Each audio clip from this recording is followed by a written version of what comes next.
I had been to the studio and I had read a little dialogue for the writer, Tom Blackburn, and Bill Walsh, who became, until Star Wars, he was the highest grossing dollar volume producer in the history of motion pictures because he wrote and produced Davy Crockett, uh, Mickey Mouse Club, and all the way to Shaggy Dog, Herbie, Flubber, all those shows.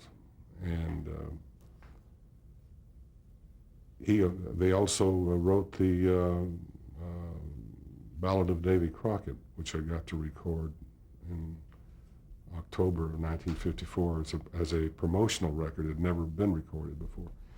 Anyway, I visited with Tom and Bill Walsh, and then one day they said, Walt is coming down, and so he came in and I was introduced. And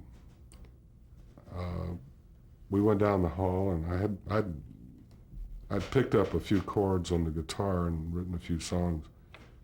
Again, Burl Ives had visited the University of Texas when I was a senior, and I'd heard his concert. So we went down the hall and we just visited. Where are you from? Tell me about school. So, see, you have your guitar. You play me a tune or two. And I said, okay. And it was just about like you and I sitting here talking. It was should be you and me. But you were already ready to go as Davy Crockett at that point, right? I mean, the decision had been made. No, I think he made that decision that day. I see. He talked to the other two fellas, and he was always accessible.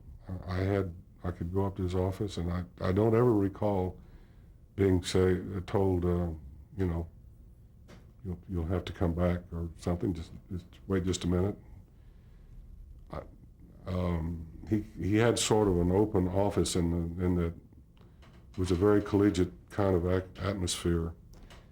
And so I'd go in and he'd say, have a seat.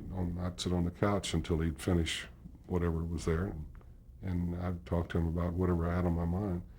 His brother, who was the financial genius behind the operation, Roy Disney Sr., and the chief legal counsel, whose name was Gunther Lessing.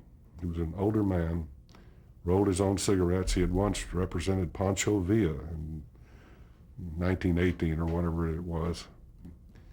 So it was for me, I don't know, I'd never said this before, but it was like sort of being in the sun.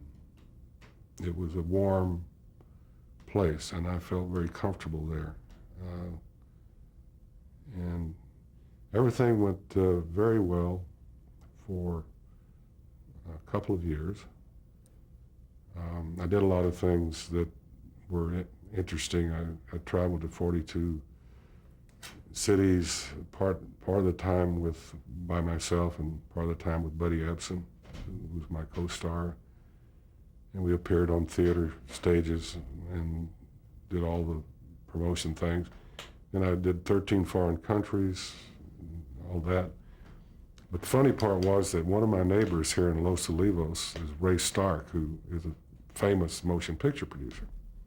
And our two little California ranches are side by side. We're neighbors.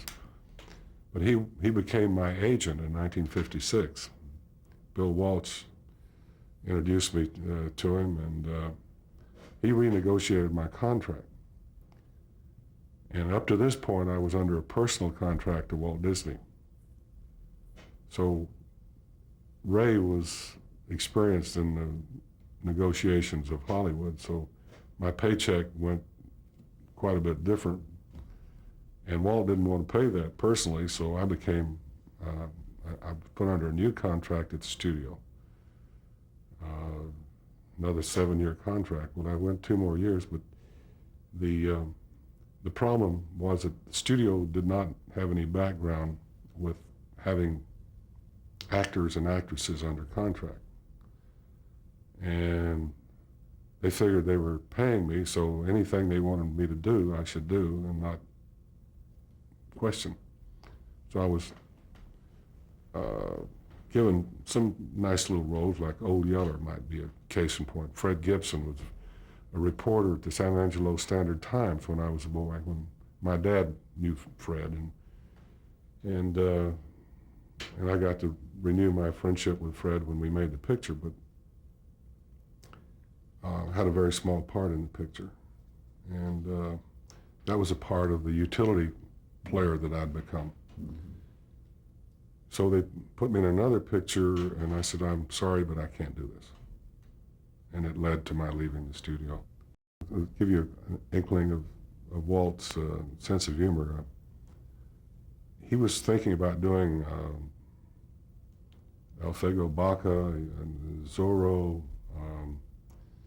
Johnny Appleseed, Daniel Boone, Davy Crockett. These were all the people that he was thinking about doing this initial effort.